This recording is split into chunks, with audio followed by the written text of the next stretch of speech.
on with our last presenter, who is Robert Zabel, and he will be talking about somatic cosmos, the universe, and the human body. My topic is a little bit technical, so if some of this goes completely, know that there's a lot of beautiful pictures. Pictures, very little text till the end. Just pretend you're on Instagram. Do we have the... It's loading all the timing photos. until we got those pictures. I guess I might as well steal some bonus time here.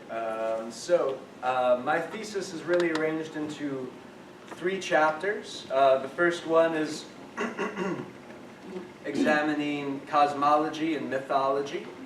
The second one is about mysticism specifically, and mysticism that interacts with that mythology and cosmology. And the last chapter is specifically on the chakras as a specific example of this.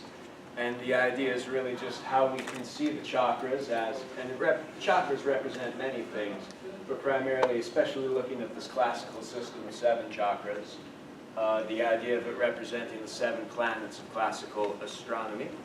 Now, to briefly go into my prepared remarks before improvising. So yes, my central thesis is an explanation for the classical chakra system as a form of astral travel or astral projection that underwent a certain internalization from a very early time in Indian history. The concept of astral travel is dependent on a very specific notion of religion and mythology that blends early astronomy with man's approach to understanding time and space. In observing the 7 planets of classical astrology orbiting around Earth, that is in the heliocentric model, Earth the middle, and that's even in systems where they were aware that the sun is the middle, because everything is relative to our sight. We still use the geocentric model, I meant to say geocentric earlier. The idea of the Earth at the center rather than the sun. So along the plane of the ecliptic, I'll show you what that is in a moment, and passing through the 12 constellations of the zodiac, a stellar paradigm of 7 planetary rings or orbs around man that was reflected in geography with 7 concentric continents, in medicine with 7 tissue layers, and 3 or 4 humors linked to the seasons, and even the units of time, which have been used since Babylon, reflecting the numerology of 7 planets and 12 houses that become the 12 hours on our clock. The 7 layers show the path of creative emanation, and we see in Genesis, in particular, this idea of creation in 7 days.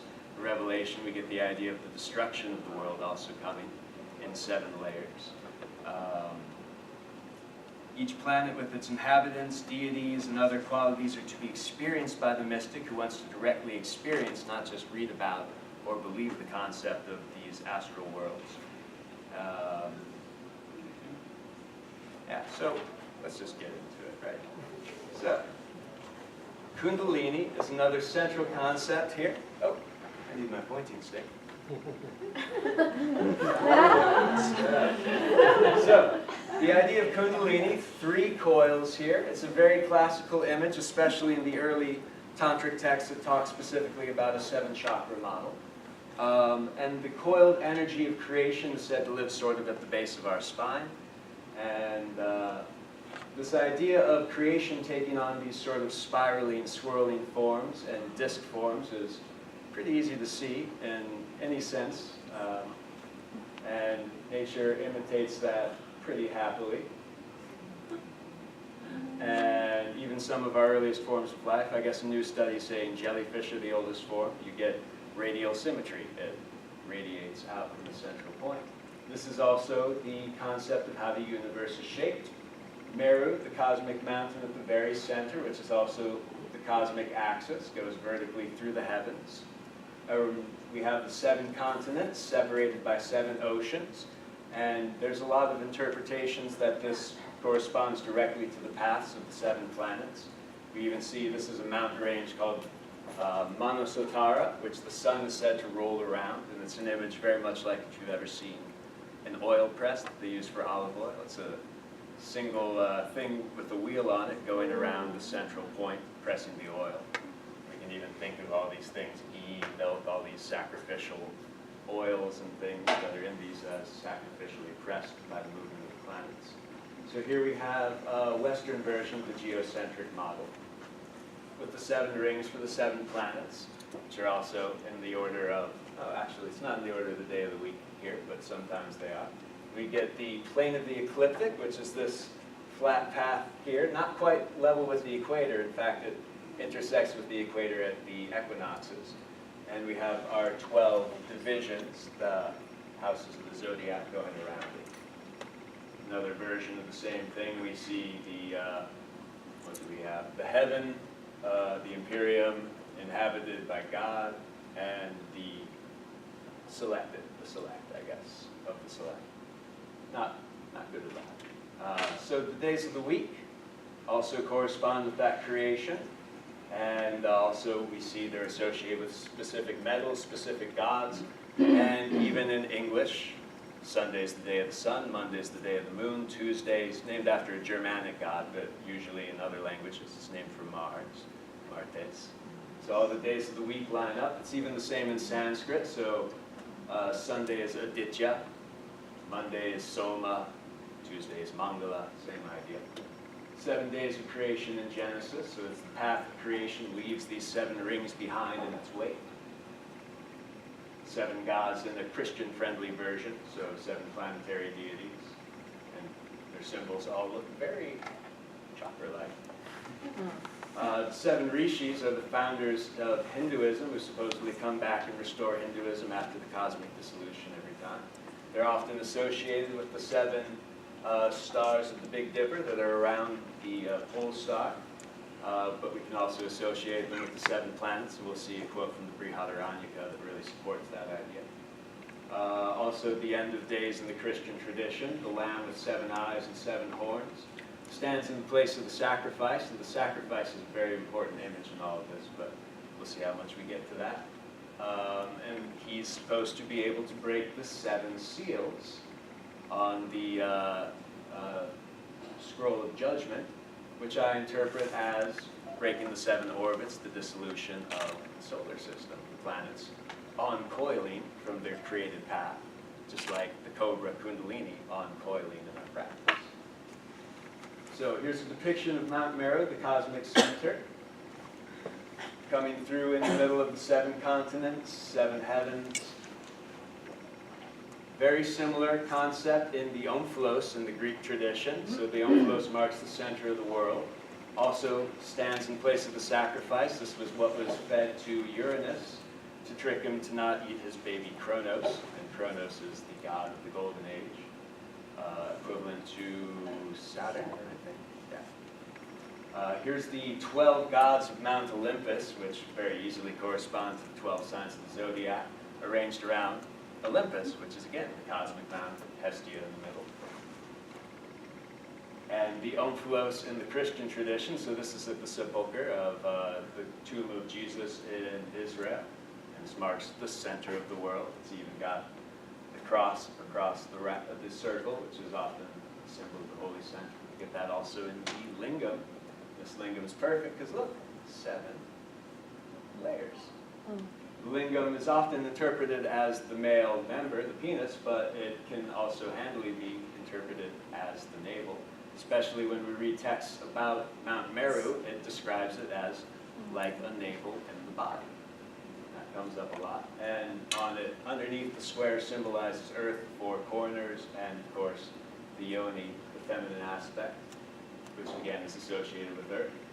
When we look at the human body, this is a Western medieval model, of course, but the zodiac signs corresponding to, and this is often depicted as the sacrificial man of Jesus, but we see the signs of the zodiac, Aries at the top, and the vernal equinox all the way down to Pisces at his feet. Here from a nice Jesuit man, Athanasius Kircher, I don't know if I'm saying that right, depiction that shows the correlation of the 7 planets directly to our body in 7 rings, 7 layers above, 7 layers below, 7 planets. So very, very similar to the chakra system. Of course, in Indian medicine, we get 7 tissue layers called the dhatus.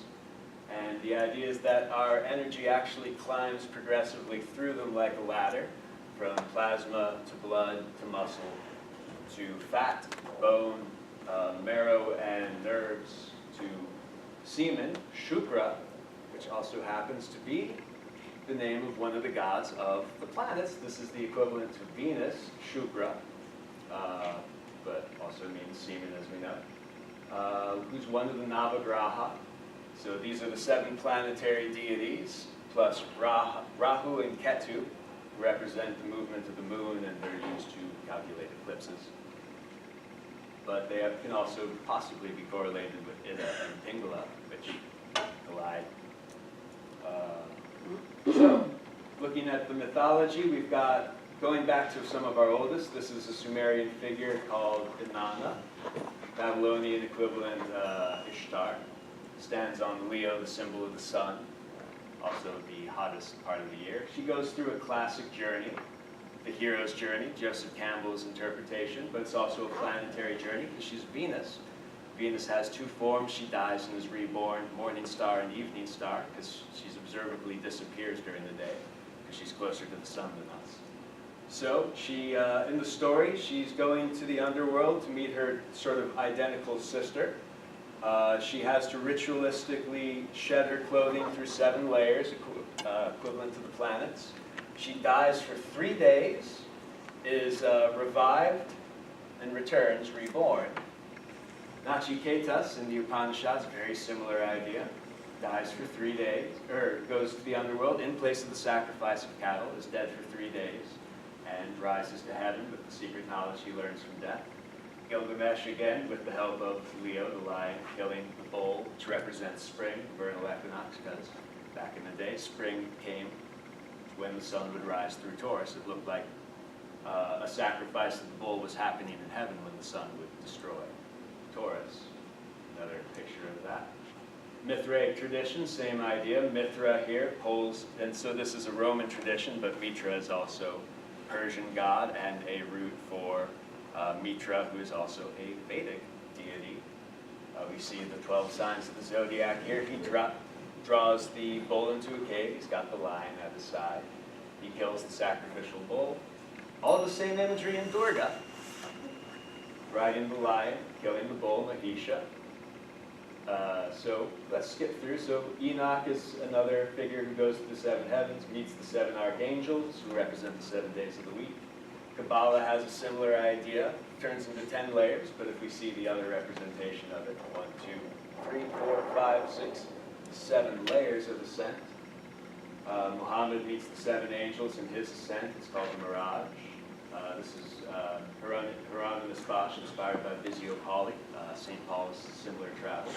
When the Buddha is born, he comes from his mother's side, no umbilical cord, takes 7 steps due north, declares himself the oldest and the highest in the world.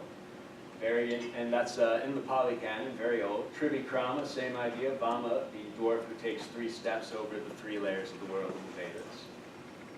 The Chinese system also has the 3 dantians through which our energy rises in the body system. So when we look at the 7 chakras, we get the same idea, 7 lotus petals that we walk up in our ascent from earth, the square element, all the way up. We also get that square at the root of the body, pelvic floor, traveling up through the spine, which represents the cosmic axis. The soul supposedly enters here when our skull is soft when we're babies, and ideally leaves the body right here. And again, we see the cross, the 4 corners. Hoa, so this is actually a Tibetan skull that supposedly cleared the central channel so powerfully, knocks a hole in the head. It's called Hoa. It's ritualistically done either on the deathbed or during life. So we have a list of texts that start to develop the concept of the chakras here. So the idea is that we're concentrating on oneself. One gains knowledge of this whole world. The idea is that you don't want to think of any of these things as external to yourself. The priestly power, the royal power, the worlds, gods, beings, the whole, all that is nothing but the self. They give this depiction of the universe as a cup turned upside down with its mouth at the bottom, its bottom on top. In it is placed dazzling splendor, On its rim sits the 7 seers, as also an 8th, speech joined to Brahman. And so the 7 rishis, the founders, again, the 7 planets, also equated with the 7 senses inside of the body. I'm going as fast as I can. A person inside of the body the size of a thumb we're trying to extricate, again in the Upanishads, Kata Upanishad, where Nachiketas, who we met, descends and descends again. The Yoga Sutras give a list of points that are, some of them bodily, some of them astral, stars, the pole star, the belly button. When we get to the Kubjika Mata Tantra, one of the first places we get the classical 7 chakras. The second chakra, Svadhisthana, 6 petals arranged around the 7th aspect, which are supposed to, according to the text, directly relate to the 7 dhatus, as well as the 7 planets. Last picture? Okay, so 7 planets associated with the 7 petals, the yoni, the male and female aspect in the center, correlating these chakras with parts of the body.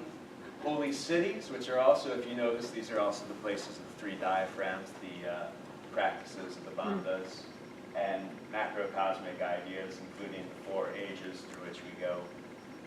Sri Vidya tradition uses that in the Shiva Samhita, where we get this quote. The Lord said, in the body are Meru and the 7 islands, on them are the rivers, oceans, realms, and rulers. There are seers, sages, and all the constellations and planets, sacred sites, shrines, and their attendant deities. The moon and sun, which bring about creation and destruction, are revolving. There's space, air, fire, water, earth, etc. All the beings in the 3 worlds are found in the body. Their usual activities take place around the Meru. One who knows this all is certainly a yogi. So again, body, geography, and theology, all in body, and planets, all in an overlapping system, so the mystic can experience all the layers of the world directly himself. That's it.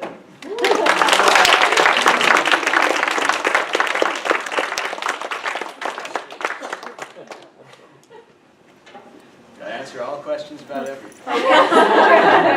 What is your conclusion of why did you engage in these issues? So there's a number of issues. So one aspect is the idea, so we get a number of people saying that we can't use the chakras as a medical system. We even get that from certain Indian people, such as A.G. Mohan, a student of Krishnamacharya. And so the question is, was it originally intended to be a reflection of our organs and all this? And I think looking at these comparative models, we see, oh, and I forgot to mention Kabbalah again, charts over the body. We see all these systems that clearly relate to medical systems as well. All of these sciences are based on these same correspondences. So even when forming Ayurveda, they seem to be reflecting the same higher principles, because whatever they saw in heaven had to be reflected below. Did that answer the question? Anyone else? So there's a number of explorations of the chakras, and a lot of them even touch on the subject, but I didn't feel like there was anything that really properly explored it. I was also hoping to find direct correspondences to which chakras represent which planets. Rather than what I saw, it actually seems like the sun and moon sort of alternate between them. But it's really hard to make a direct equivalency, especially because if we count the Earth, then we have 8. If we count the fixed stars, then we have 9. There's a number of ways, and the chakra system does vary, which might be in accordance to different astronomical systems. So, yes? What's Yogananda's teacher's name? Oh, Lahiri Mahasya. Yukteswar. Yukteswar, thank you. Didn't Yukteswar align the chakras with the planets? So a big idea in Kriya Yoga, it's very fascinating, is that you are circulating your breath around the planetary chakras, which is equivalent to, and it's interesting because this becomes a model of, he usually says your earth is revolving around your bodily fire, so your earth is the part that's revolving rather than the base chakra. But the idea is that you aid yourself by moving yourself through your microcosmic space, so that you mature your body by moving it artificially through time. So that by revolving the breath around the central column, you evolve your body 1 year, or your mind, you spiritually evolve 1 year. So that's the central concept in Kriya Yoga, as taught in Yogananda. Yes. Is there any particular tradition that you found you want more information about it? Because I see this very tantric in the sense that it's the relationship between the micro and macro. But you also talk about other traditions that I myself had no idea that maybe this relation could exist. So which tradition did you get the more information for your research, in your research? So I was really fascinated by Merkaba, which is a Jewish tradition of ascent, which is inspired by the story of Enoch. And Sufism has a similar idea of reenacting the mirage of Muhammad. All these traditions were really fascinating in that they all depict this idea of astral ascent, and it's often sort of on the fringes of these religions because they don't really always give the mystics much credit. But kind of lost myself there.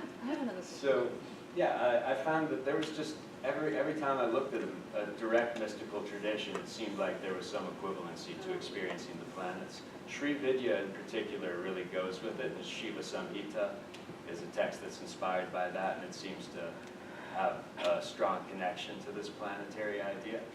But the Yoga Sutras seems to have a strong concept of it with almost a 4-chakra system. The Brahma Upanishad, which is even older, seems to have a similar concept. It's all over. Yes. I had a really great observation, great presentation.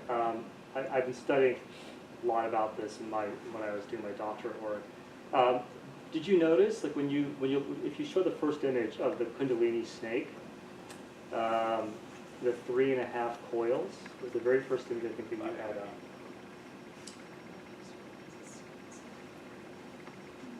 Who was? Yeah. So I think you mentioned there's a 3.5 because you look at the very bottom, there's a half. Yeah. And there's 3 in awakens. So if you notice, 7 divided by 2 is 3.5. So if you look at the 7 chakras in the human body and all the 7 sacred archetypes in mythologies from around the world, it's if you look at just the spine and the 7 chakras, it according to some traditions, it loops. So it goes from the 1st to the 7th, 2nd to the 6th, 3rd to the 5th, and then wraps around the 4th. If you follow that, that's 3.5. And if you multiply that by the masculine feminine, you get 7. So there's this really powerful correlation in many, I think these are archetypal images that transcend not just Hindu culture, but they can be found in Mayan, Tibetan, Judaic, Celtic as well. They're there. But you'll see this 3.5 motif in archaeological sites around the world. You'll see them even in the Flower of Life. So the Fibonacci sequence, all these things, have these sacred geometries, if you will. So there's a really powerful idea. You know this already from all the yoga studies. There's a very famous phrase, Loka Purusha Samya. The earth, the heavens, and the humans are the same. So whatever you see in the world has to coexist in somatic form as well. So this is why there's this powerful, I think, synchronicity between all the things you're studying. And so it's one thing I wanted to add that favors what you're advocating your thesis, that if you look at the 3.5, multiply it by 2, masculine feminine, you get 7. Thank you. Yeah, Cool. There's like so many different mathematical things that come up in all this study. And I'll show you one other thing later on about the astrology, about how to align the planets with the chakras. Okay. Yes. Hi, why 7? So in classical astrology, there's 7 observable lights that move through the sky along the plane of the ecliptic: the sun, the moon, Mercury, Venus, Mars, Jupiter, Saturn. Am I missing one? You're right. It's a 7 from the Earth geocentric perspective. You only see 7 There are only 7 objects that move in the sky. Exactly. So, and the idea that why some cultures as far away as the Mayans would also have the same number reflected in so many things, I think comes from the fact that the one thing we're all observing, no matter Right. where we are, is these 7 things spinning around Wow. us. And if you divide, I mean, just if you look at the 28 days of the lunar calendar, Mhm. you get 4 weeks divided by 7. So there are all these things that keep popping up throughout all cultures. By the way, as you said, there's a very powerful connection between the days of the week and the planets. It's there not just in all the Indo-European languages, you'll find it, but you'll also find it in non-Indo-European languages. You'll find it in the Semitic languages. You'll find it in East Asian languages as well. So some people want to correlate these languages, that there's, it's not that the languages are related, there's a common embedded archetype that is embedded in human consciousness that is reflected in all these different myths and traditions and cultures and philosophies and ontologies and cosmologies. This is a big part of why the hero's journey is so interesting. I mean, we look at Ananda, it's an astral journey, but it's also a psychological journey. So, I mean, this is what we all experience. This is what the initiate goes through also as a ritual of death and rebirth. I mean, it's something that we look at the sky, we personify what we see, and we see it in ourselves. And the last thing I'll say is if you really are interested, if you read the Rig Veda, you will find references to, I can't remember which book it's in, it might have been book 3 of Rig Veda, where you'll Chariot find, piercing the sun? yes, Yeah. yeah. So you'll find that metaphor archetype of the 7 chakras. You'll also find this myth of the 7 hidden treasures that Indra has to locate when in the cave of Vritra. So it's, again, this powerful motif you see over and over again in all mythologies. Do we have one last question? No, Okay.